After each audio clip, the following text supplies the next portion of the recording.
Bonjour à tous, j'ai le plaisir de vous accueillir aujourd'hui pour une masterclass un peu exceptionnelle, ou même tout à fait exceptionnelle, dans laquelle nous allons parler de digitalisation haute couture. Et pour cela, j'ai le plaisir de recevoir Franck Lemoyle, IT Director et CIO de LVMH. Bonjour Arnaud, bonjour à tous et à toutes. Franck. Bonjour à tous et à toutes. Et moi, pour ma part, je suis Arnaud Pelletier, je suis le directeur d'IBM Consulting. Pas le directeur d'IBM Consulting, le directeur de l'innovation d'IBM Consulting. J'ai une ambition qui est démesurée. Donc, je suis le directeur de l'innovation d'IBM Consulting. Et j'ai le plaisir de travailler sur les sujets d'innovation, justement, avec les équipes IT et technologie digitale de Franck, sur des sujets, sur des problématiques qui visent à apporter toujours plus de valeur aux maisons du groupe, à leurs clients et à leurs employés. Et cet apport de valeur passe justement par la sophistication de l'expérience client. Et c'est le thème de notre masterclass aujourd'hui. Alors, je vais mettre un petit peu de contexte aux échanges et aux questions que je vais avoir le plaisir de poser à Franck. Et le premier élément de contexte, c'est que vous n'êtes pas sans ignorer, parce que sinon vous ne seriez pas là aujourd'hui, que le secteur du luxe est un secteur qui est en pleine mutation. Cette mutation est portée par sa croissance continue depuis plusieurs années. Elle est transformée aussi par la part de plus en plus importante de la clientèle asiatique, des différents types de clientèle asiatique d'ailleurs, notamment la Chine, qui sont très tournées sur le digital. Elle a été bouleversée par la crise Covid. Elle est également, ce secteur du luxe est également remis en cause continuellement par les comportements et les attentes des clients qui évoluent eux-mêmes au fil du temps, et notamment les jeunes générations. Alors dans ce contexte, le groupe LVMH accompagne, anticipe, influence cette mutation du secteur par ses initiatives, par l'innovation et par son attachement à enchanter la relation client, quel que soit le contexte, quel que soit le domaine, quel que soit le canal. Et Franck, si vous le voulez bien, pour introduire cette session, on va diffuser quelques images d'illustration des initiatives du groupe LVMH que vous avez bien voulu partager avec nous, qui feront un petit peu le fil rouge de cette masterclass. Si ça vous convient, je lance. Allez-y.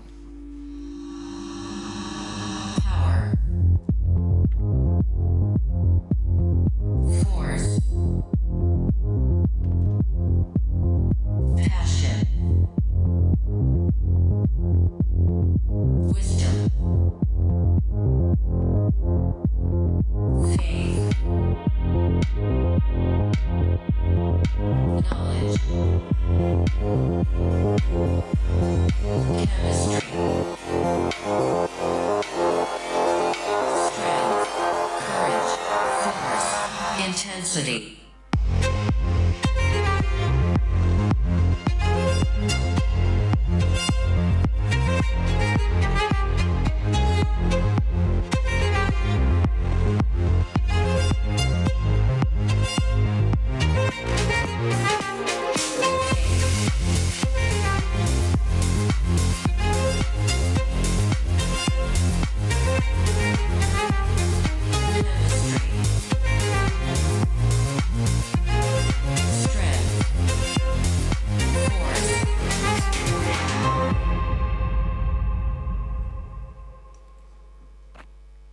Merci Franck, un petit commentaire sur ce film.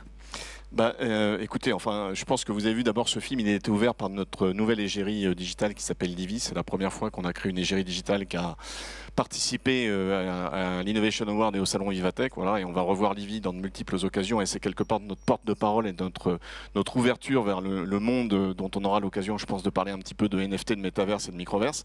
Et par ailleurs, ce film, je pense que c'est une bonne synthèse du dynamisme et de l'innovation dans nos différentes maisons et c'est aussi une superbe synthèse en fait de l'accélération de la technologie et du digital au service de nos marques, au service de nos produits et quelque part au service d'une expérience client renforcée. Voilà, donc on a voulu mettre ça en lumière avec ce film qui montre la plupart de nos maisons, la plupart de nos activités et l'accélération de la transformation qui est en train de s'opérer. Merci pour ce partage. Alors on va rentrer dans le vif du sujet tout de suite. Maintenant qu'on a eu cette mise en condition, on va attaquer avec la logique d'omnichannel, l'omnicanalité.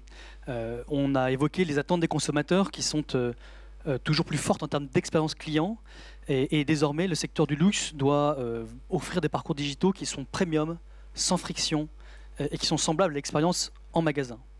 Alors, comment est-ce que le groupe LVMH fait face aux différentes mutations qu'on a pu aborder précédemment, et surtout celle d'offrir cette expérience exceptionnelle, cette omnicanalité haute couture qu'on lui reconnaît? Écoutez, je pense qu'il y a effectivement 4 sujets importants sur lesquels effectivement le groupe et nos différentes maisons sont en train d'accélérer.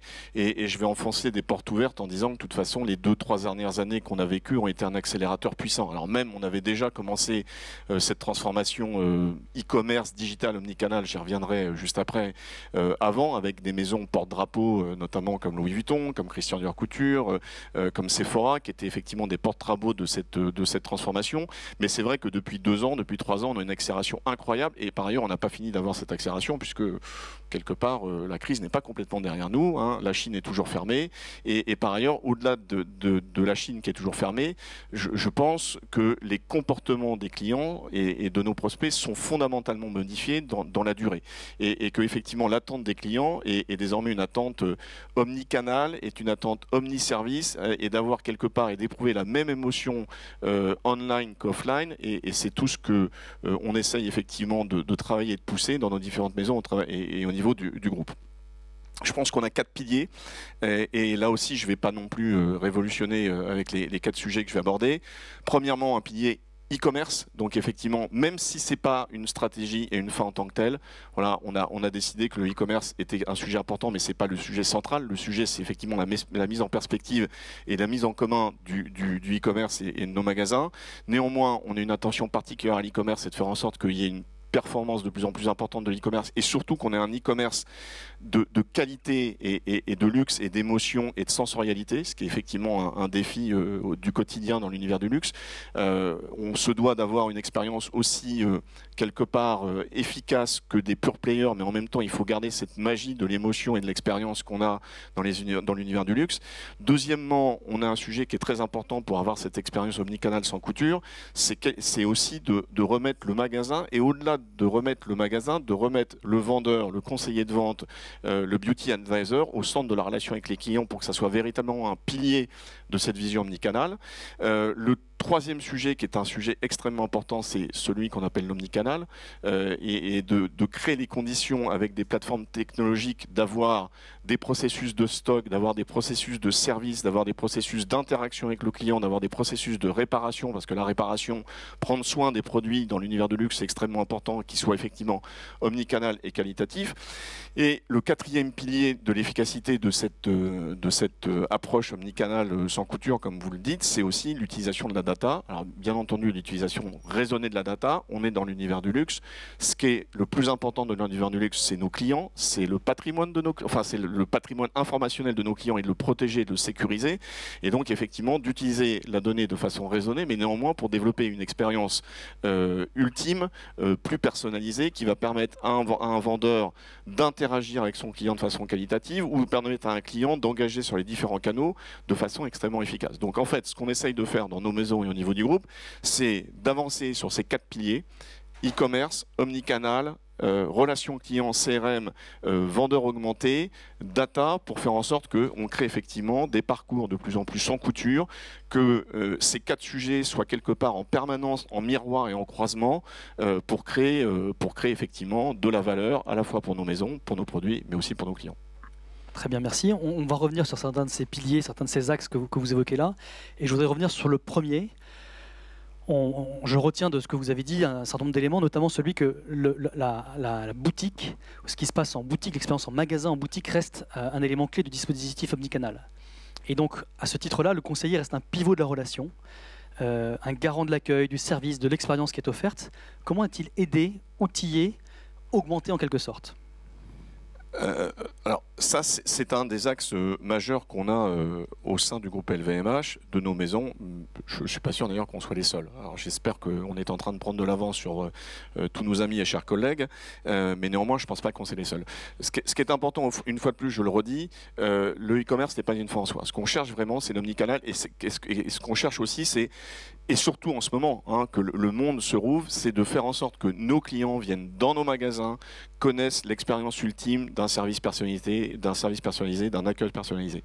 Et c'est ça qu'on met en place. J'ai tendance à dire qu'on en parle souvent avec le top management, que plus on va avancer dans le digital, quelque part, plus l'humain, plus le magasin, d'accord, plus le vendeur en magasin, plus nos conseillers de vente ont un rôle absolument important à jouer sur l'émotion, sur l'empathie, sur l'accompagnement. Voilà.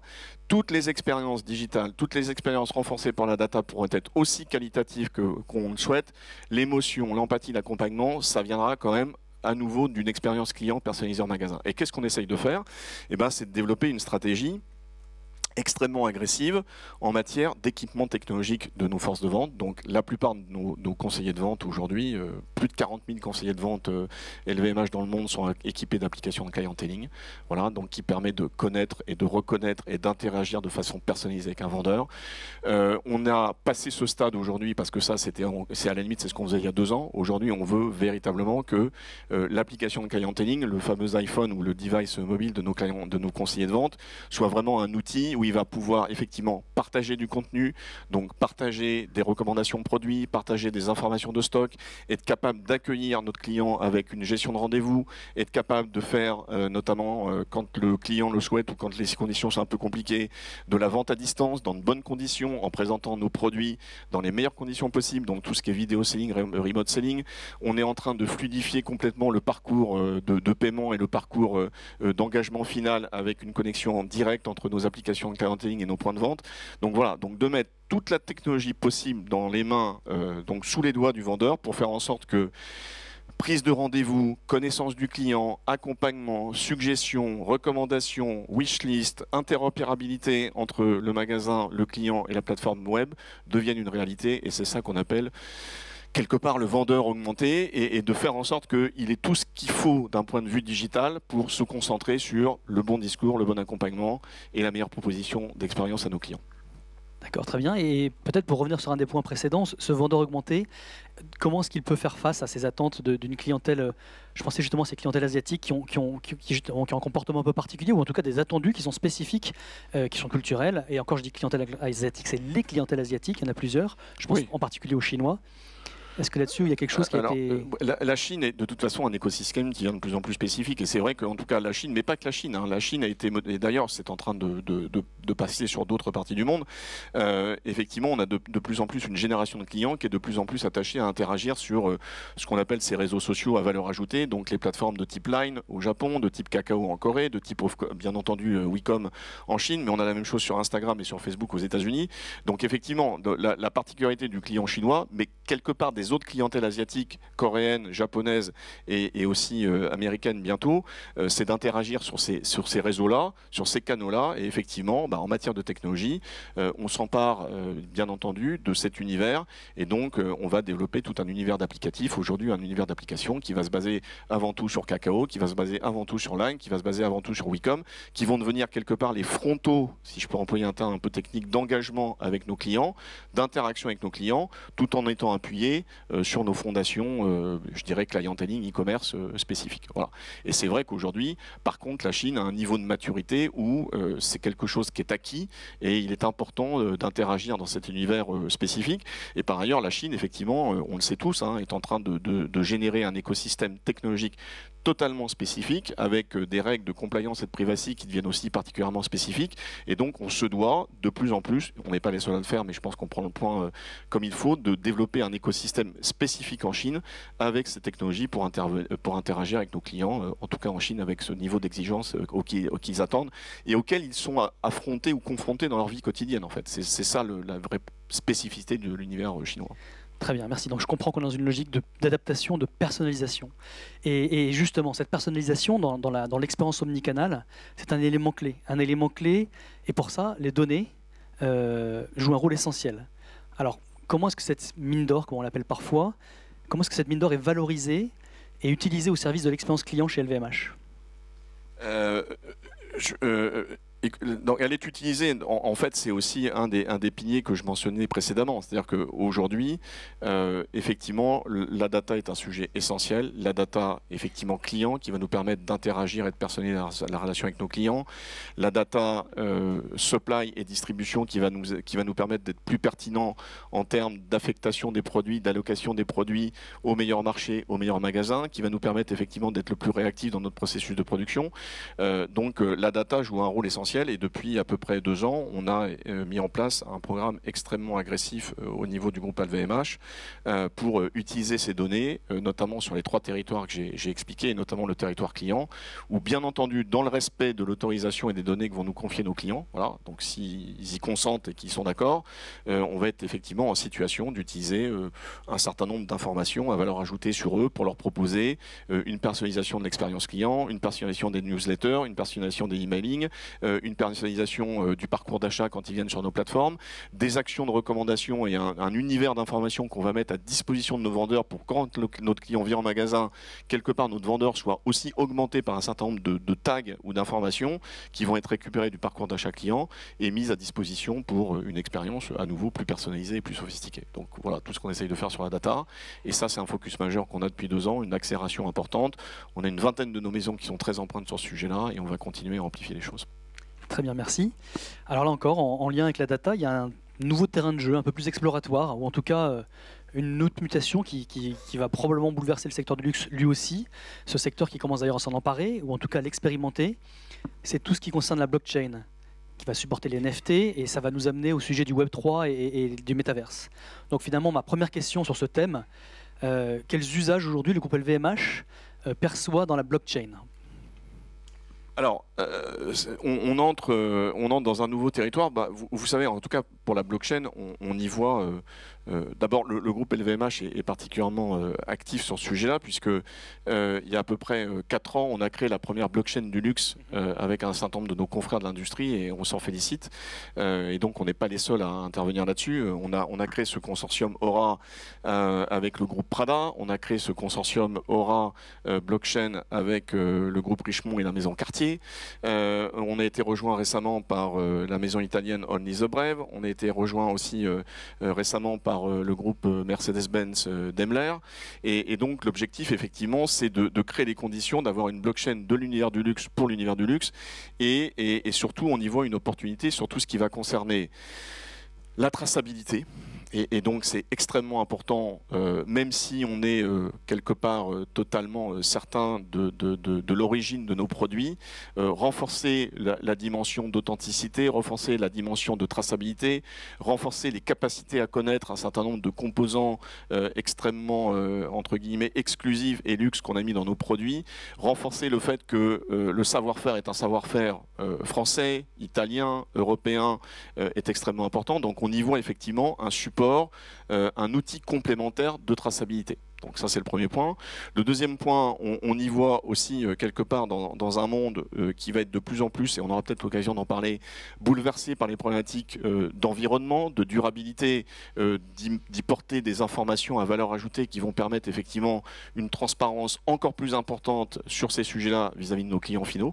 Et d'ailleurs, on n'est pas les seuls dans l'industrie à être confrontés à ça. Toutes les industries aujourd'hui sont confrontées à ça. L'automobile, la pharmacie, le luxe, le food, tout le monde est confronté et va être confronté sous peu à ça. Donc ça, c'est un sujet qui est important. Et deuxièmement, on y voit aussi, et je viendrai après, parce que c'est pas tout à fait la même chose et on ne peut pas parler des NFT de la même façon, mais la blockchain, c'est aussi potentiellement un enabler sur un certain nombre de sujets.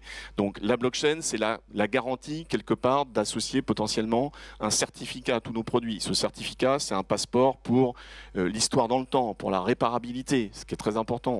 On fait des produits de luxe, on ne fait pas des produits de luxe pour s'en servir une fois, on fait des produits de luxe pour que nos clientes les conservent dans le temps. On est là pour les entretenir, on est là pour les réparer, on a des engagements extrêmement clairs là-dessus.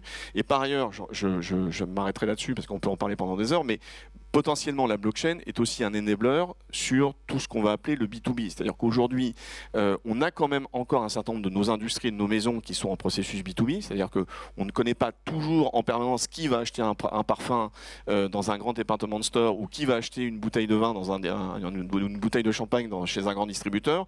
Donc potentiellement la blockchain, le token, c'est un outil potentiel de CRM de type B2B2C. Voilà, la capacité à réengager avec nos clients quand on a perdu le contact dans la chaîne de distribution, c'est un paramètre important et on pense que cette technologie, alors c'est pas la seule, mais c'est potentiellement un support à tous ces sujets-là. Et c'est pour ça qu'on investit là-dedans. Et c'est pour ça que je pense aussi un certain nombre de nos collègues respectables de la profession nous ont rejoints et ont le même positionnement et la même démarche. Donc effectivement, au-delà des différents cas d'usage que vous venez de citer, il y en a un en particulier qui est ce potentiel CRM et marketing autour de la blockchain, et en particulier au travers des NFT, qui sont un des moyens de connaître mieux le client final et de pouvoir le suivre dans la durée. Alors justement, sur le sujet des NFT et des perspectives portées par le Web3 et les métaverses, qu'est-ce que vous pouvez nous dire ? Qu'est-ce que je peux vous dire un certain nombre de choses, je peux pas tout vous dire. D'une part parce qu'on est au début, donc et on n'est pas les seuls à regarder ce qui se passe. En tout cas, on est très actifs pour regarder. La plupart de nos maisons sont très actives. On a créé aussi une fonction au sein du groupe LVMH, qui est une fonction de pilote du domaine NFT et Metaverse, qui est pilotée aujourd'hui par une jeune femme qui s'appelle Nelly Mensa, qui nous a rejoint en provenance de Sephora US et qui travaille beaucoup sur ces sujets-là. Mais donc on est aux prémices, on regarde, on prototype. Mais qu'est-ce qu'on voit Et dans la continuité de la blockchain, on y voit l'opportunité, je pense, d'aller vers ce qu'on va appeler le digital twin, ou le produit numérique qui va accompagner le produit physique. Voilà. Alors certains pourront y voir une opportunité pour des produits digitaux. C'est en cours de réflexion, purement digitaux, c'est en cours de réflexion. Il y a un certain nombre d'acteurs dans la distribution, dans le luxe, qui sont en train de se lancer sur ces sujets-là. On verra si on y va ou pas, mais en tout cas, on y voit une vraie opportunité de créer ce fameux digital twin, qui va être quelque part une représentation numérique de nos produits, qui va accompagner nos produits, soit qui va dans certains cas, anticiper nos produits. C'est-à-dire que, vous voyez, je prends une image, un cognac qui va devoir vieillir 20 ans en cave, ça veut dire que le client ne va pas forcément pouvoir le toucher tout de suite. Par contre, peut-être pourra-t-il toucher tout de suite un certificat ou un NFT qui lui donnera les prémices de la bouteille qu'il pourra toucher et voir consommer dans 20 ans. Voilà, ce certificat, il pourra le céder, il pourra le donner, et donc on y voit une opportunité de créer désormais un parallèle entre le monde digital et le monde physique. C'est ce qu'on a fait un petit peu, je pense que vous voyez à l'écran, avec la maison Tiffany, qui a créé en fait un produit digital et un produit physique entre les CryptoPunks, avec un véritable produit, un client qui avait un CryptoPunk pouvait acheter un NFT, effectivement Tiffany CryptoPunk, qui va lui donner droit à une pièce unique qui sera la représentation produite par la maison Tiffany de son CryptoPunk. Donc ça, c'est les prémices de ce qu'on appelle le digital twin, et on y voit des opportunités. On a la même chose avec, je pense, derrière une très belle réalisation qui est une de nos super réalisations, qui est de chez Bulgari, qui est la montre Octo Finissimo, qui est l'une des montres les plus plates au monde. Et en fait, sur cette montre, il y a un QR code qui a été gravé sur le mouvement de la montre. Ce QR code donne accès à une œuvre d'art digitale qui a été faite par le designer de la montre, et qui est un NFT. Donc voilà, toujours ce concept, on y voit l'opportunité d'avoir un miroir entre produit physique et produit digital. Voilà, donc ça, c'est les premières réflexions qu'on a. On en est aux prémices, on teste, comme beaucoup, hein, on verra vers où on va. Et après, ça nous ouvre la porte sur beaucoup de choses qu'on est en train le monde du luxe, mais pas que le monde du luxe est en train d'investiguer, qui sera effectivement aujourd'hui un mouvement de fond qu'on voit potentiellement se développer sur les métavers et sur les microvers, qui sont en fait ces environnements virtuels où on va mixer la réalité physique, la réalité digitale avec la réalité virtuelle, et potentiellement avoir effectivement des univers de marque ou des univers de produits ou des univers de vente qui vont effectivement mixer ce canal digital et ce canal physique, et qui vont permettre effectivement soit d'avoir un produit digital dans un univers physique, soit un personnage physique dans un univers digital, et on est en train de réfléchir à ces sujets-là. Voilà.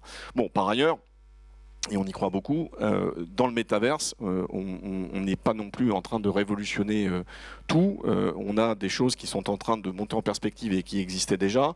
Tout ce qui est l'univers du 3D, tout ce qui est l'univers de la virtual reality, tout ce qui est l'univers de l'augmented reality, sont déjà des technologies qui étaient à disposition et qu'on va mettre à disposition dans un univers type métavers ou microvers. Mais pour autant, c'est des sujets sur lesquels on était déjà présent et sur lesquels on continue à œuvrer et à travailler. Merci pour cette réponse complète. Alors, on a peu de temps, on a 25 minutes devant nous, ou une demi-heure dans cette masterclass. On essaie d'aborder un certain nombre de sujets, de nombreux sujets qui sont importants. Aborder le sujet du Web3, des métavers et des NFT en quelques secondes, c'est pas évident. Et merci pour tous ces éléments-là. Alors, je vais maintenant passer sur une autre thématique d'actualité. Parce que c'est de plus en plus un critère d'achat de certains consommateurs, parce que c'est un enjeu de responsabilité sociétale auquel le groupe LVMH est particulièrement attaché, c'est le thème de la sustainability. dans un contexte de digitalisation accrue, d'omnicanalité, finalement, quelles sont les actions qui sont prises sur ce sujet-là? Il y en a beaucoup. Alors, bon, vous savez que le groupe LVMH est particulièrement vigilant à ce sujet-là. On a depuis à peu près, d'ailleurs comme d'autres acteurs dans l'industrie, hein, annoncé un programme extrêmement ambitieux sur la partie environnement, développement durable qui s'appelle Life 360 et qui concerne tous les domaines de l'entreprise, de la supply, à la technologie, à la production et bien entendu au magasin. On est en ce moment aussi très vigilant aux questions de sobriété entre guillemets énergétique et on a fait des annonces récemment au niveau du groupe LVMH et on n'a pas été les seuls à le faire, mais en tout cas on les a fait. Et par ailleurs, effectivement, cet aspect de la sobriété est en train de se manifester. Il se manifeste sur les comportements d'achat de nos clients qui sont de plus en plus vigilants à ce qu'on va mettre dans nos produits et la façon dont on va effectivement fabriquer et faire durer nos produits. Mais par ailleurs, on a des clients qui sont de plus en plus, entre guillemets, attentifs à la façon dont on va scénariser le développement digital et le développement numérique avec les applications ou les produits qu'on leur met à disposition. Donc ça sous-entend que, comme beaucoup, on est en train de lancer une politique, en tout cas des actions extrêmement claires pour réduire notre empreinte carbone en termes technologiques. Hein, donc on est particulièrement vigilant à ça. On est un groupe international et on est particulièrement vigilant à lancer des actions qui vont faire que notre empreinte numérique carbone va être réduite. Et ça, c'est le premier point. Deuxièmement, on est extrêmement vigilant aussi à soutenir nos différents départements avec un phénomène et des plateformes applicatives qui vont nous permettre de mieux piloter soit notre traçabilité, soit notre consommation. Et sur les sujets du digitaux, on a lancé un programme effectivement au sein du groupe LVMH avec nos maisons qui vise en tout cas à non seulement regarder quelque part le poids économique de notre technologie, mais le poids environnemental de notre technologie, et notamment en étant particulièrement vigilant sur la façon dont on développe nos applications. Voilà. Donc aujourd'hui, la plupart des applications digitales de nos maisons vont passer effectivement dans une démarche où on va en fait green coder, hein, si je peux m'exprimer comme ça. Et donc on a noué un partenariat avec une start-up qui s'appelle Green Spector, qui fait partie de notre incubateur à Station F. Et cette start-up Green Spector va nous permettre de mesurer la façon dont on code nos applications, dont on code nos websites, dont on va chercher des photos, dont on va coder nos applications pour nos vendeurs, dont on va coder nos applications pour les employés. Et donc c'est aussi un des sujets qui va apporter sa pierre à l'édifice d'une sobriété, et notamment d'une sobriété numérique et digitale qui est aussi nécessaire. Très bien, merci beaucoup. Alors c'est un sujet effectivement clé et d'actualité. Alors je vois que l'heure a tourné, moi j'ai encore beaucoup de questions, mais je vais devoir me laisser la place à vos questions. Voilà. Donc on va zapper cette question-là. Et donc, s'il y en a, et sinon je reviendrai à ma question, est-ce que dans la salle, vous avez ici des questions en lien avec les différentes thématiques qui ont été abordées? N'hésitez pas, je reformulerai ou je passerai le micro à quiconque a une question. Oui?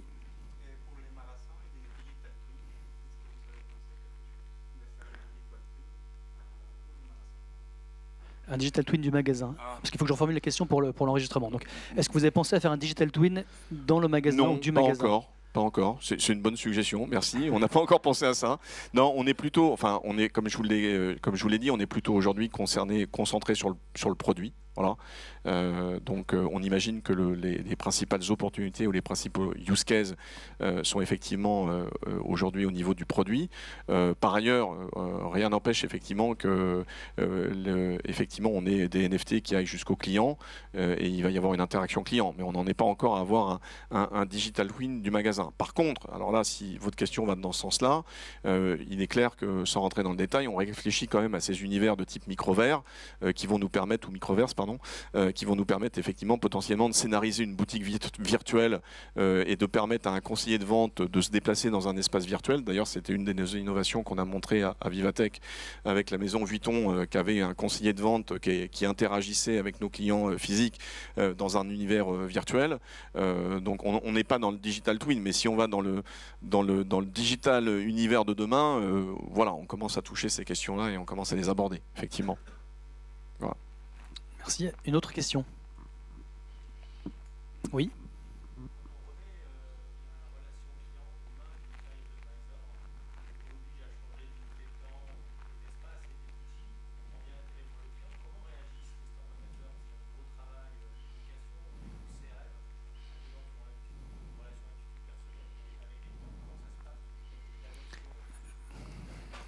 faudra qu'il faut que je reformule la question pour l'enregistrement. Ouais. Donc quand on donne plus de responsabilité au client advisor, quand on l'outille, comment est-ce qu'on peut favoriser sa montée en compétences et son accompagnement face à quelqu'un qui était plutôt habitué à une relation intuitu personae en boutique?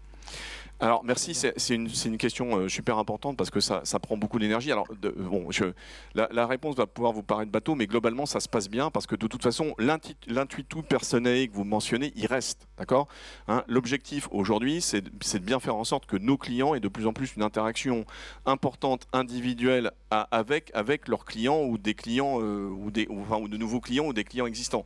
Donc ça reste. La problématique effectivement, c'est aujourd'hui de comment on va faire en sorte que, j'ai tendance à dire, l'adoption ou même l'usage soit encore mieux accompagné. Donc ça fait vraiment partie d'une démarche. Alors on parlait d'agilité et ça peut faire le point avec ça. C'est-à-dire qu'aujourd'hui, tous ces projets de technologie, ils sont copilotés avec les départements métiers, avec les départements retail. Aujourd'hui, on a une force de frappe, effectivement, dans la plupart de nos maisons, sur les organisations retail, qu'on va appeler retail excellence, qu'on va appeler retail operation, qu'on va appeler retail learning, qu'on va appeler retail training, bon, peu importe, il y a tous les noms de la planète qui existent, mais ce qui est important, c'est de faire en sorte que effectivement ces technologies-là, elles soient expliquées et qu'elles soient mises dans les mains des vendeurs pour donner du sens, hein. Et donc, il y a tout un tas de programmes d'accompagnement, de développement de nos vendeurs. Alors, certains... pardonnez-moi l'expression, hein, c'est comme tout, hein, ils viennent naturellement parce que ça fait partie de la vie. J'ai tendance à dire que les conditions auxquelles ils ont été affrontés dans les 2 dernières années ont provoqué une accélération de la maîtrise chez l'ensemble de nos forces de vente et de nos vendeurs qui est absolument incroyable parce que quand vous ne pouvez pas faire autrement, hein, d'accord, quand vous êtes soit à la maison et que vous devez engager ou vous êtes bloqué dans votre magasin et parce que vous avez 2 jours de quarantaine et que vous êtes obligé de rester dans vos magasins dans certains pays, vous n'avez pas le choix que effectivement de basculer rapidement. Donc ça a été un accélérateur incroyable, mais pour autant il y a toute une démarche d'accompagnement des équipes de vente, des équipes retail, des équipes support, des équipes de formation, des équipes RH qui sont complètement engagées dans cette transformation et qui vont venir effectivement au-delà de ça, de mettre du sens, mettre de l'émotion, mettre des mots sur cette nouvelle approche. Voilà. Et par ailleurs, la plupart de nos vendeurs ont désormais, je vous encourage à aller visiter le nouveau magasin Christian Dior Couture au 30 avenue Montaigne. Vous allez voir des conseillers de vente qui ont une capacité à interagir extrêmement rapidement avec toute la technologie qu'ils ont sous le doigt et avec les clients et qui vont avoir aussi une relation extrêmement riche avec le client parce que quelque part le client aussi se comporte comme ça. Donc on est de plus en plus dans une similarité des attentions, hein. Nos clients aujourd'hui, comme la plupart des clients des sociétés qui sont probablement dans cette salle, sont devenus totalement omnicanal et totalement digitaux. On sait très bien que le parcours d'achat ou la visite est précédé d'un parcours digital. On sait très bien que la visite en magasin est suivie d'un parcours digital. Donc il faut avoir quelque part aujourd'hui la force de conviction et de training pour faire en sorte qu'on ait vraiment cette similarité entre vendeurs et entre clients. Et ça, on a des investissements importants et nos équipes de support viennent former les vendeurs, viennent reformer les vendeurs. Ça, c'est important. Le conseiller de vente aujourd'hui est aussi quelqu'un qui est familiarisé avec ces technologies-là. On a de plus en plus de passerelles entre nos équipes de call center et nos équipes de magasins. C'est-à-dire que nos équipes de call center, ce sont nos collaborateurs. Voilà, donc c'est important. Et donc, même processus de formation, même processus d'apprentissage des produits, même processus de connaissance, c'est basé là-dessus. S'il n'y a pas ça, la technologie ne sert à rien. Et pour revenir à ce que je disais, l'accompagnement émotionnel, l'accompagnement entre guillemets d'empathie, il n'est pas là et on n'a pas l'émotion et le luxe qu'on cherche dans la relation. Merci. Encore une question? Allez-y, je vous en prie.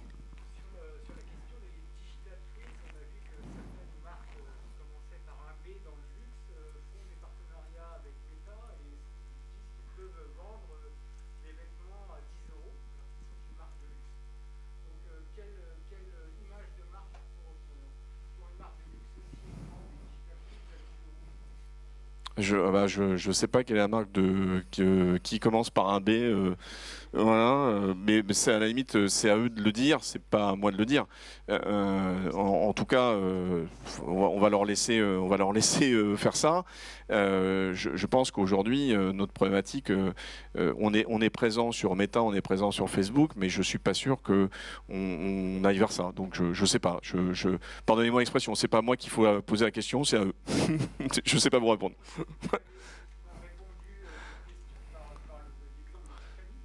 Oui. Au contraire. Voilà. Voilà, mais donc il faut aller leur poser la question. En tout cas, nous, vous voyez, apparemment, on n'a pas fait ça. Je suis pas sûr qu'on veuille aller vers ça. Et en tout cas, ce qui est très important, c'est qu'il faut qu'on soit en cohérence avec notre vision produit et notre vision clientèle. Alors, une fois de plus, je suis pas le mieux placé pour en parler, mais je pense que ce qui est important, c'est de garder une cohérence entre l'expérience produit, l'expérience de marque, l'univers de marque et l'expérience client. Et ça ne doit pas devenir quelque chose qui est différent de ce qu'on voilà, du positionnement stratégique qu'on a pour nos marques et nos maisons.